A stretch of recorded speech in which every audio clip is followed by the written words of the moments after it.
This is from the section Grieving Alleviates Fear and Shame, which it absolutely does. People say like, oh, don't wallow, don't wallow. Why are you reliving the past?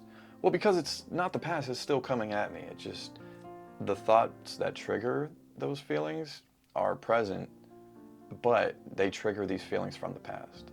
You need to realize that. Obviously, if you get dysregulated, if you get emotional about something a normal person who grew up well, they wouldn't get dysregulated over these certain things. That's your sign that you're having an emotional flashback. It may not be a flashback what you picture in a movie where they show things, or it may have little glimpses of, but you're having an emotional flashback on it. Your gut is having an emotional flashback. And I kind of mean that literally. Your gut muscles, they tense, you don't realize it. It just feels like something is horribly wrong, basically. So you're well aware of the emotion coming in, maybe, but most people, they don't even realize it's hitting them physically, except for their heart rate. But those extra physical sensations add to the doom feeling, add to the upset.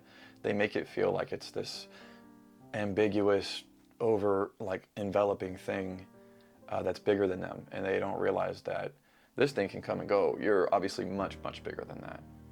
And yeah, you can realize it after it's passed, but how do you contextualize it when it's happening and not spiral further? Because that's a lot of the rub. Grieving alleviates fear and shame. If we were continuously intimidated and humiliated in childhood, we may still suffer chronically from unnecessary fear and shame. Some of us are triggered into painful emotional flashbacks by the most innocuous, seemingly harmless, everyday activities. Unexpected encounters with almost anyone can catapult us into private hells of unresolved fear and shame. Fear of fear leaves some of us housebound much of the time, meaning avoidance of fear, thinking it's something bad. Everybody thinks fear is bad. That's known as one of the negative emotions. It's not. It's it's nature trying to tell you. It's your inner young child trying to assert itself because it knows it's not right. It knows this thought pattern isn't right, but your worldview doesn't realize that. That's why I'm here saying this. You need to look back into your child. You need to go back into everyday moments. Relive as much as you can, or just picture your parents standing above you when you're little. Picture the vibe. If you can't remember, me, I couldn't remember shit, but go back and just look for clues. Just be a detective, because something is bugging you. Otherwise, you wouldn't be here. But you owe it to yourself and your kids, if you have kids. When we are overwhelmed with fear or shame, we are in a death-like state. Like I said, the gut, doom, it feels like something's so wrong. I phrased it that way, but the first thought in my mind was, it feels like you're dying. I just didn't say that part out loud, but death-like state. Fear is the death of feeling safe in our bodies. You don't realize it's physical as well, but you feel dysregulated physically in your body, and it just multiplies everything. Fear is the death of feeling safe in our bodies, as shame is the death of self-acceptance and self-worth. Fear and shame kill our enthusiasm for life. Uncried tears and inverted anger trap our fear and shame inside us. Uncried tears and inverted anger. We get angry even at ourselves for not being perfect, whatever we decided that was along the way, or whatever people convinced us over time was acceptable and perfect.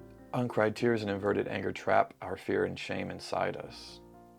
So it's like it's almost bouncing around, just waiting for a trigger. It's just waiting because it needs to be seen. It needs to reconnect with you, and you need to reconnect with it. I can't stress that part enough. All these things, you think these patterns are just going to keep going, and there's no way it can stop you. You do all these self-regulatory exercises and calm down. Look at it. Get into it. Get in there. Scream into a pillow, I have, and it feels amazing. I never got to assert myself. I was shut down hard. My parents were very dictatorial in that sense. If you met them, you'd know. You couldn't do your own thing in very specific things that they had. And I was shamed and broken very early. They were consistent, and my will was broken very early. Effective grieving rebirths us. out of the death grip of fear and shame into feelings of safety and self-esteem. Yeah, I would say rebirth is an okay word because, like, it's almost like they got you at whatever age and slowly and surely kind of slowly broke you to whatever extent that they caused these patterns and caused you to be inauthentic and unnatural. Well, you can be reborn from those ages up, and emotionally on those in those patterns, you may need to relive your life, like relearn things that you never got to learn from that point on because part of you got stuck, so to speak, and didn't get to progress emotionally IQ level wise. It didn't get to progress past that point. You just had to shame it and deny reality and trap that part of yourself. That's why it's knocking on the door every time a trigger comes. It's like, dude, I'm going to keep getting stronger. Every time you ignore me, every time you downregulate, every time you calm down, every time you try to distract away from me, every time you scroll on your phone, every time it's getting stronger and stronger. That's why it was at, 37, 36 that I was getting more, I was peaking higher and higher with all of my patterns. And they were becoming much more noticeable to me, and if I'm being honest, I was kind of suicidally depressed for a lot of my life because I was living such an inauthentic life. I was slowly hermited myself. I socially isolated.